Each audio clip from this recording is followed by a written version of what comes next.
ਇੱਥੇ ਸੋਹਣਾ ਸੀ ਚਾਚੀ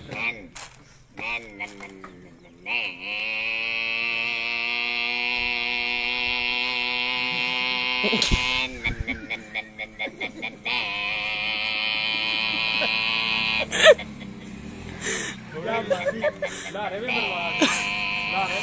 ਛੱਡ ਕੇ ਜਾਂ ਮਾਸੀ